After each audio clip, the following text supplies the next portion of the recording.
እኔ በምክንያታዊነት አምናለሁ። በጉራጌ አጀንዳ እኛና ጉራጌዎችን ነጣጥለው ማቆየት የሚችሉ ይመስላችኋል? እኔ በምክንያታዊነት አምናለሁ።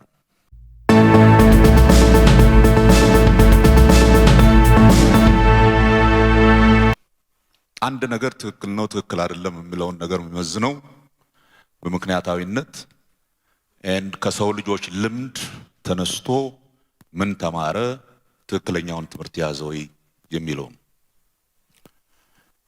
እኔ ኢትዮጵያ ውስጥ ፖለቲካ ከተጀመረ ጀምሮ የምለው አንድ ነገር አለ። ባህል መስፋፋት አለበት፣ መከበር አለበት። ቋንቋ መስፋፋት አለበት፣ መከበር አለበት። ዘርና ብሔር ፖለቲካ ሲሆን ግን በጣም አስቸጋሪ ነው። ጉራጌ ክልል እንዲሆን የሚፈልጉ ሰዎች እንዳሉ አውቃለሁ። ለምን ክልል የሚለውን አልደገፍክም የሚሉኝ ሰዎች እንዳሉ አውቃለሁ። እኔ ግን ለጉራጌም ሆነ ለአጠቃላይ ለኢትዮጵያ ሕዝብ የምፈልገው የዛሬን አይተን ነገ ከነገ ወዲያ የሚመጣውን ነገር ሳናይ ተያይዘን ለኛም ለልጆቻችንም የማይሆን ሀገር አንፍጠር ነው። ለዛሬ ሊመስል ይችላል። አሁን ብዙ የጉራጌ ክልል ይሁን እያሉ የሚጠይቁ ሰዎች እንዴት አድርጎ አብሮ እንደሚኖር ነው እንጂ ሰው ማሰብ ያለበት እንዴት አድርጎ ተከፋፍሎ ራሱን እንደሚከላከል አይደለም። ኖት በአንድ ሀገር ውስጥ የጉራጌን ክልል መሆን ትክክል አይደለም ብዬ አምናለሁ። ኦር ክልል ነኝ ብሎ ሲጠይቅ ትክክል አይደለም ብዬ ተከራክሬ ያለው ፊት ለፊት። ይሄን የምለው በኢትዮጵያ ውስጥ በብሔር መደራጀት ከሚጎዳው ማህበረሰብ ውስጥ ትልቁ ጉራጌ ነው ብዬ አምናለሁ። 60% የዛ ማህበረሰብ አባል በሁሉም የሀገሪቱ ክልል ተንሰራፍቶ የሚሰራ ማህበረሰብ እኔ አንድ የራሴ ክልል ካልፈጠርኩ ብሎ እንትን ሲል ሳየው ከምክንያታዊነት መውጣት ተጀምሯል። ይሄ ነገር አያዋጣንም። ቀስ ብለን እናስብ። ምንም ጥያቄ የለውም። የጉራጌ አካባቢ የልማትን ሁኔታ ስናይ ከብዙ ቦታዎች ያነሰ የልማት እንቅስቃሴ ነው እንጂ የሚካሄደው የተሻለ አይደለም። ያ ግን በእኔ እምነት ክልል ስላልሆነ አይመስልኝም። ያ ጥሩ አስተዳዳሪዎች በአካባቢው ማግኘት ስላልቻለ ያንድ ጥሩ አስተዳዳሪ ምንነት የሚለካው በዘሩ አይደለም። ማስተዳደር ይችላል አይችልም። ጉራጌ ስለሆነ ጥሩ ያስተዳድራል፣ አንድ ኦሮሞ ወይም አንድ አማራ ስለሆነ አያስተዳድርም የሚባል ነገር ምንም ትርጉም የሌለው ነገር ነው። እኔ ትምህርት ሚኒስቴር ሆኜ በዩኒቨርሲቲዎች አይቼዋለሁ። አስተዳደርና ዘር ፍለጋ አንድ አይደለም፣ በጣም የተለያየ ነገር። እንዳልኩት ነው ባህል ማክበር፣ ቋንቋ ማክበር፣ ማበልጸግ ምንም ችግር የለው። አጠቃላይ ፖለቲካ የሚባለውን ነገር ግን የሁሉንም የዛን አገር ሕዝብ የሚመለከትን ጉዳይ በዘርና በብሔር ስንከታትፈው ችግር ውስጥ እንገባለን። አየነው 30 ምናምን ዓመት አየነው። የጉራጌ ሕዝብ ካሰባሰበና አቅሙን ካበረታታ ከማንም ያልተናነሰ ስራ መስራት ይችላል ብዬ አስባለሁ። ጉራጌ ዞን ውስጥ ዩኒቨርሲቲዎችን በሚመለከት እውነቱ አሁን ሌላ ተጨማሪ ካምፓሶች ለመስራት ሳይሆን ያሉትን ዩኒቨርሲቲዎች ማብቃት ትልቁ ስራችን ነው መጀመሪያ። ከዛ በኋላ በሁሉም ቦታ እንትን ማድረግ ይችላል። ዩኒቨርሲቲዎች ራሳቸውን የሚያስተዳድሩ ይሆኑ ብለን ኦቶኖመስ የሆኑ ዩኒቨርሲቲዎች ለመፍጠር እየሞከርን፣ ወልቂጤ ዩኒቨርሲቲ ማቷን ፖይንት ወደዛ መሄዱ አይቀርም።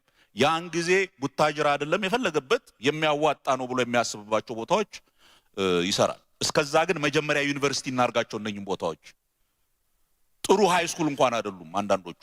መጀመሪያ በደንብ ዩኒቨርሲቲ እናርጋቸው። ከዛ በኋላ ዜን ወደ ሌላው ማህበረሰብ እንዲደርሱ እናረጋለን። በጉራጌ አጀንዳ እኛና ጉራጌዎችን ነጣጥለው ማቆየት የሚችሉ ይመስላችኋል? ግን ጉራጌን ስለማያውቁት ነው። እና ስንመጣ ጥሩ ውይይት እንደምናደርግ እንደምንግባባ ጥርጣሬ አልነበረንም። እኔ ወደዚህ ቢሮ ከመምጣቴ በፊት ቢያንስ በወር አንዴ መጣ ነበር ጉራጌ። እዚሁ አሁን የተባለበት አካባቢ የቅድሙን የዋቤ ወንዝ እየተሻገርኩ መላለስ ነበር። በደንብ ነው የማውቀው። ህዝቡንም አውቀዋለሁ፣ አገሩንም አውቀዋለሁ፣ አውቃችኋለሁ። በዚያ ስሜት ነው ስለ ጉራጌ የማስበውም ከጉራጌ ጋር የምነጋገረውም። ለውጡን በሚመለከት እናንተ የእውነት ሰዎች ስለሆናችሁ ጥንቃቄ መደረግ ያለበት ከመርካቶ የወጣውን ጉራጌ መርካቶ የመለሰ ለውጥ ነው። ይሄ ለውጥ እንዳታናነቁት። ብዙ ሀብታም አለ፣ ብዙ ምናምን አለ የምትሉት ነበረ፣ እውነት ነው ስለሚሰራ። ግን ከሚሰራበት አካባቢ ሲገፋ የነበረውን ጉራጌ ወደ ስራ ቦታው የመለሰ፣ ኢትዮጵያ መግባት አትችሉም የተባሉ የጉራጌ ልጆች ኢትዮጵያ መመለስ ብቻ ሳይሆን ለሚቀጥለው ምርጫ እንዲቀሰቅሱ እድል የሰጠ ለውጥ ነው እና ለውጡ የእናንተ ነው። እውነት ነው። ታግላችኋል፣ ለፍታችኋል፣ አምጥታችኋል። ለውጡን በዚያው ልክ የጉራጌን ሐሳብና ፍላጎት ለማድመጥ የሚሞክር ነው። በተሟላ መንገድ ነው ወይ የጉራጌ ጥያቄ የተመለሰው ካላችሁ፣ አይደለም ዛሬ ነገም አይመለስም። ዱንያ ብላሽ እኮ የተባለው ስለማትሞላ እኮ ነው። የሚሞላ ዓለም የለም። እንጠይቃለን ይጨምራል፣ እንጠይቃለን ይጨምራል፣ እንጠይቃለን ይጨምራል እንጂ የሚቆም ነገር የለም። ከቆመም ትክክል አይደለም። መርካት አያስፈልግም። ለጉራጌ ሕዝብ ሰላም ያለውን ትርጉም እኔ ለመናገር በጣም እቸግራለሁ። በጉራጌ አባባል ምን ትበያለሽ ፍቅር፣ ምን ትለብሻለሽ ሰላም ይባላል። አይባልም?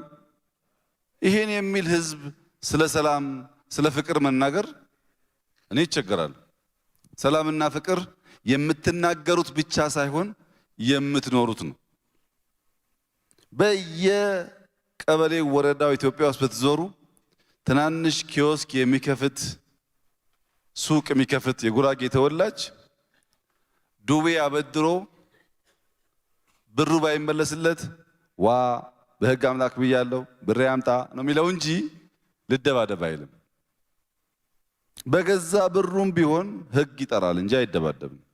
ሰላም ወዳድ ነው። ይሄ የኖርንበት የምናቀው ያበላን ያሳደገን ማህበረሰብ ስለሆነ በልበ ሙሉነት መናገር እንችላለን። ስለ ሰላም ወዳድነቱ፣ ስለ ስራ ወዳድነቱ ምንም ጥያቄ የለውም። ቀደም ሲል እህቴም በርካታ ሰዎች እንዳነሳችሁት ማንኛውም ጥያቄ በውይይት በምክክር በእርጋታ ወይም በሰብር ይፈታል። ሰብር ያስፈልጋል ለሁሉ ነገር። ያ ካልሆነ በስተቀረ ውሃ እየጠየቅን የቧንቧ መስመር የምንሰብር ከሆነ፣ መንገድ እየጠየቅን ድልድይ የምናፈርስ ከሆነ ወደምንፈልገው ነገር አያደርሰንም። ወደምንፈልገው የሚያደርሰን በተረጋጋ መንገድ ተወያይተን ተመካክረን ጊዜ ወስደን ምላሽ መስጠት ስንችል ነው። ለዚህ ነው ጉራጌ የተሻለውን መንገድ ያወቀ አይጥ ከፈረስ ይቀድማል የሚለው። አይጥ ሲጓዝ ቀስ ብሎ ነው የሚጓዘው። ፈረስ የፈጠነ ነው፣ ግን ዋናው ፍጥነት የሚወሰነው የተሻለውን መንገድ በማወቅ ነው። የሚያዋጣውን መንገድ በማወቅ ነው። ክልልን በሚመለከት ለተነሳው ጥያቄ እዚሁ አዳራሽ የዛሬ 3-4 ዓመት አካባቢ መጥቼ ክልል እንሁን ስትሉኝ ጉራጌ እንዴት ክልል ይጠይቃል ኢትዮጵያም ትጠባዋለች ብያችሁ ነበር። ታስታውሳላችሁ። ጉራጌ እንደማንኛውም አካባቢ ሙሉ መብት ሙሉ ብቃት አለው። ጉዳዩ የትኛው ይበጀዋል ብሎ ማሰብ ነው። ከዚህ ከእናንተ ከተመለስን በኋላ ኮሚቴ አቋቁመን በደቡብ ክልል ውስጥ ሰፊ ጥያቄ ያለ ክልል የመሆን የጥያቄው መነሾ አስፈላጊነት፣ ጠቀሜታ መርምራችሁ ሐሳብ አቅርቡ ብለን ኮሚቴ አዋቅረን ጊዜ ወስደን ተጠንቷል። አሁን ኢትዮጵያ ባለችበት ሁኔታ በርከት ያለ ሚሊየን ቁጥር የሌላቸው ክልሎች እንኳን የውሃና መንገድ ጥያቄ ሊመልሱ የሰራተኛ ደሞዝ መክፈል አይችሉም። ልማት አያመጣም። ምክንያቱም ደርግ ወድቆ ኢህአዴግ ስልጣን ሲይዝ የኢትዮጵያ መንግስት ሰራተኞች ቁጥር 230 ሺህ ነበር በሀገር ደረጃ። ዛሬ 2.5 ሚሊዮን በልጧል ሰራተኛው። በየቦታው ወረዳ፣ በየቦታው ልዩ ወረዳ፣ በየቦታው ዞን ስለሚባል መጀመሪያ ዞን አድርገኝ ይላል፣ ቀጥሎ ኮብራ አምጣ ይላል። ባለስልጣን እናበዛለን እንጂ ልማት አናመጣም። የህዝቡን ችግር አይፈታም። ሰብሰብ አድርገን እንደ ባህሉ እንደ ወጉ በሚያቀራርበው እናደራጅ በሚል ጥናት ቀረበ። ጉራጌን እኛ ያየነው እዚህ ወልቂጤ አካባቢ ያለው የጉራጌን ቤተሰብ ትቼ ማረቆ፣ ቀቤና እነሱን ትቼ ሀላባ የጉራጌ ያጎቱ ልጅ ነው፣ ቤተሰብ ነው። የርቀትም ቢሆን ቤተሰብ ነው። ሀዲያ የርቀትም ቢሆን ያጎት ልጅ ነው። ከምባታውም ስልጤውም ያጎት ልጅ ነው፣ ቤተሰብ ነው። ክልል እያለ ሲሄድ ይበልጥ ይራራቃል። ግን ሰብሰብ አድርገን ብናደራጀው ጉራጌ ብቻ ሳይሆን የጉራጌ ጎረቤቶች በሙሉ ስራ ወዳድ ስለሆኑ በፍጥነት የመልማት እድል አለው። አንደኛ ሴንተር ነው። ሁለተኛ ቁጥሩም ለደሞዝ መክፈል አይቸገርም። ላስተባብር እንኳ ቢል ሰፋ ያለ ሰው የተማረም ሀብት ያለውም ስላለው ቶሎ ልማት ሊያመጣ ይችላል። ታች ደግሞ ኦሞ አካባቢ ያለውን ሰብሰብ ብናደርግ፣ ምዕራብ ያለውን ሰብሰብ ብናደርግ በአንድ በኩል በርቀት ምክንያት የመልካም አስተዳደር ጥያቄ የሚነሳባቸውን ጉዳዮች እንመልሳለን። በሌላ በኩል ደግሞ ልማት እናፋጥናለን። ከዚህ ሐዋሳ ከመሄድ በ100 ኪሎ ሜትር ራዲየስ ውስጥ ከዛ ባነሰ ውስጥ ሴንተር እየፈጠርን ከሄድን የኦሞም የምዕራቡም የሸዋውም አይቸገርም። በቅርበት አገልግሎት ሊያገኝ ይችላል በሚል በቀና ሐሳቤ ነው ጥናቱ ቀርቦ ተወያይተን ተመካክረን በጣም በርካታ ጊዜ ከተወያየን በኋላ ወደዚህ ውሳኔ የመጣ ነው። ይህን ውሳኔ በሚመለከት እርስዎ ስለመጡ ዛሬ ምላሽ እንደምናገኝ ተስፋ እናደርጋለን ስላላችሁት እኔ የምጠየቅ እኔ የመልሰው ጉዳይ አይደለም። ባለፈው ስታነሱ ህዝቡ ጥያቄ ያለው አጥኑ፣ እንወያይበት፣ ይህን አደረጃጀት እንመልከተው ማለት ስራዬ ነው። ከዚያ በኋላ ለእናንተ ቀርቦ ተወያይታችሁ ይበጃል ይጠቅማል ካላችሁ ያን ሐሳብ የምትወስዱት፣ አይበጅም ካላችሁ አማራጭ መንገድ የምትፈልጉበት እንጂ በየስብሰባው ተገናኝተን ዩኒቨርሲቲ እሺ፣ መንገድ እሺ፣ ክልል እሺ የምንል ከሆነ በየሄድንበት ጥያቄ አለ። የትም የኢትዮጵያ ጫፍ ብትሄዱ ጥያቄ አልቦ ወረዳ፣ ጥያቄ አልቦ ቤተሰብ፣ ጥያቄ አልቦ ግለሰብ የለም። ሁሉም በጥያቄ የተሞላ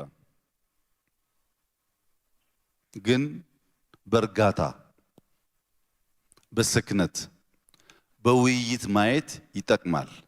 የኔን አቋም የጠየቃችሁኝ እንደሆነ እንደ ባዕድ ሳይሆን እንደ ቅርብ ቤተሰብ ሰው የሸዋ ክላስተር የሚባለው ለጉራጌ ይጠቅመዋል ብዬ አምናለሁ። ብዙ ነገር ስለማይ ማለት ነው። በደሞዙም በልማቱም እንበልና ተሳስቼ ከሆነ እኔ ሰው ስለሆንኩ ስቼ ከሆነ ምን ችግር አለው? 3 ዓመት 4 ዓመት 5 ዓመት እናይና ተሳስተሃል፣ የሚያዋጣው መንገድ እሱ አልነበረም፣ የሚሻለው መንገድ ይሄ ነው ብለን መወሰን ይቻላል። መስከን፣ መረጋጋት፣ መወያየት እንጂ የሚያጨቃጭቅ ጉዳይ የለውም። ምክንያቱም ስትራክቸር፣ አደረጃጀት ታክቲካል ነው። የሰውን ጥያቄ ሁሉ የሚመልስ አይደለም።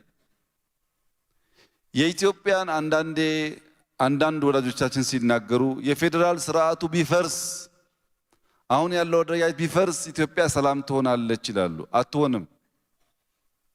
ምክንያቱም ኢትዮጵያ 14 ክፍለ ሀገር በነበረችበት ጊዜ ስርዓቱ እንዳሁኑ አልነበረም። ግን በሰሜን ጦርነት፣ በምስራቅ ጦርነት፣ በምዕራብ ጦርነት ነበረ። የኢትዮጵያ አደረጃጀት ሰላም የሚያመጣ ከሆነ ለምን በደርግ ጊዜ ስንዋጋ ኖር? አደረጃጀት አንዱ መስሪያ ቱል እንጂ የጥያቄ ሁሉ ምላሽ አይደለም። ያኔም ውጊያ ነበር። በአሁኑም ችግር አለ። ኢትዮጵያ ባለፉት 50 ዓመታት ከሞላ ጎደል ሰላም አግኝታ አታውቅም። ሙቀቱ ከፍ ዝቅ ይላል እንጂ አግኝታ አታውቅም። አሁን ሶሻል ሚዲያ ስላለ በስፋት ቢነገርም ላለፉት 50 60 ዓመታት ያልተቋረጠ ጭቅጭቅ፣ ግጭት፣ ውጊያ ነበረ። አሁንም ሰክኖ ተወያይቶ ሁላችንም የሚያስማማ ነገር ማድረግ መቻል ነው ያለብን። ለሱ ደግሞ የውይይት መድረክ የተፈጠረ ነው። በዛ የሚታይ ጉዳይ ካለ ይታያል። አሁን ላለው ግን ብዙ የሚያስቸኩል ነገር አይመስለኝም። ይሄ እንደተጠበቀ ሆኖ ለምንድን ነው አንዳንዴ ወልቂጤ አካባቢ ችግር የሚፈጠረው ያላችሁ እንደሆነ አንዳንድ ጉራጌ እንወክለዋለን ብለው የሚያስቡ ግለሰቦች ከሌሎች ኃይሎች ጋር በመቀናጀት ጉራጌን የህዳር አህያ ማድረግ ይፈልጋሉ። የህዳር አህያ ማለት የማሳ የሚሰበሰብበት ጊዜ ስለሆነ ሁሉም የሚያሸክመው ማለት ነው። ጉራጌ ሰው አጀንዳ ተሸክሞ መንገድ የሚወጣበት ምንም ምክንያት የለውም። በራሱ ጉዳይ በራሱ ሐሳብ ተወያይቶ ስርዓት አለው ተነጋግሮ ቀጠሮ ይዞ የፈለገው አጀንዳ ይዞ ሊቀርብ ይችላል። የሌሎች አጀንዳ ተሸካሚ ማድረግ ግን ትክክል አይደለም። ልማትን በሚመለከት እዚህ ያላችሁ ሰዎች እንድትገነዘቡ የምፈልገው ከጉራጌ ዞን 1 ብር የሚወሰድ የለም። የምታስገቡት ገቢ የሚውለው ለእናንተ ነው። ልክ መንግስት ከእናንተ ግብር እየወሰደ ልማት እንደከለከላችሁ አይነት መታሰብ የለበትም። ሁለተኛ ጉራጌ በየቦታው ሀብታም አለው የተባለው ማን ከለከለው? ታዲያ ለመጥቶ ኢንቨስት አያደርግም? ኖ ጉራጌዎችና እስቲ ወልቂጤ ኢንቨስት አድርጉና ማን ይከለክላችኋል?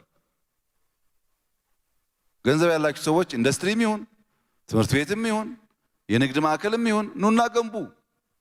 የኢትዮጵያ መንግስት በዚህ ሁሉ ውጥረት ውስጥ የሚሰራው ስራ በጣም የሚያስደንቅ ነው፣ በመንገድም ይሁን በማንኛውም ልማት። ይሄን ደግሞ ድፍን የአፍሪካ ሰዎች ሲመጡ ይነግሩናል። በሺህ የሚቆጠር ኪሎ ሜትር አስፓልት እየሰራን ነው እኛ።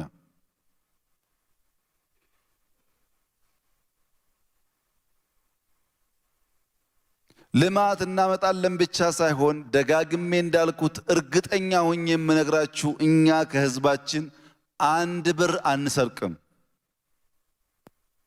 ያለን አቅም ሁሉ ሀገራችን ለማልማት አንድ ለማድረግ ሰላም ለማድረግ ከመጣር ባሻገር ሰርቀን የምንወስድበት ቦታ የለንም፣ አንሻም፣ አንፈልግም።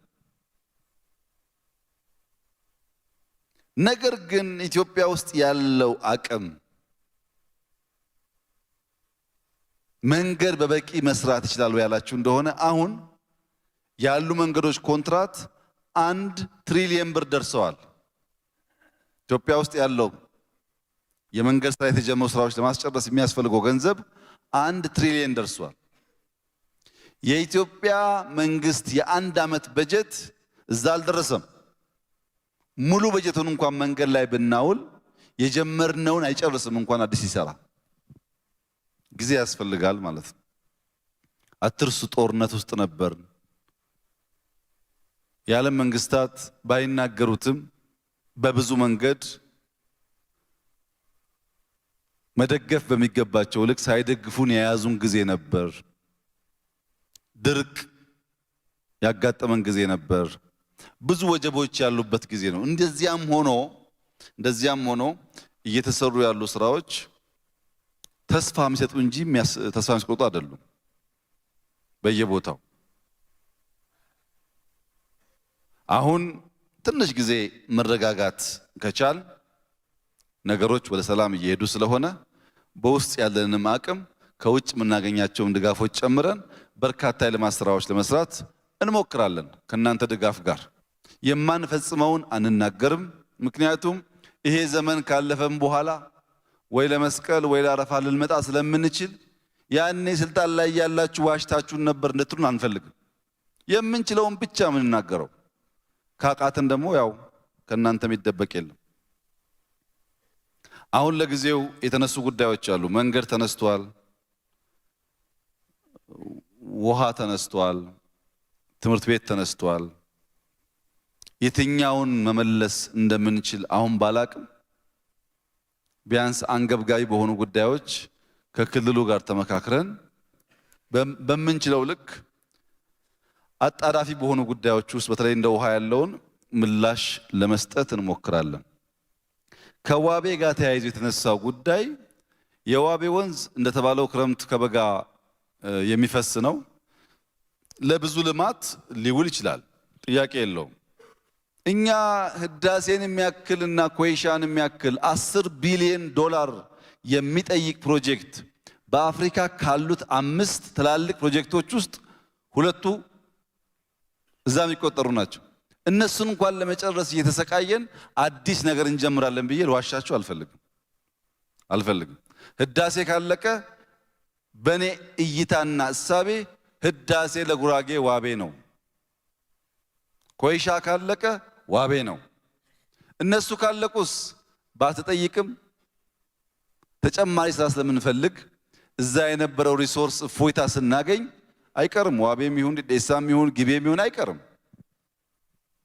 አሁን ግን ህዳሴን የሚያክል ቀንበር ተሸክመን እሱን ፈቀቅ ሳናደርግ ዋቤ ብዬ ቃል ልገባላችሁ አልፈልግም። ብዙ ጊዜ እንደ ዛሬ አስፓልት ሳይሰራ ብዙ ተመላልሼበታለሁ፣ አውቀዋለሁ። ቢለማ ደስታውን አልችለውም። አሁን የኢትዮጵያ መንግስት ግን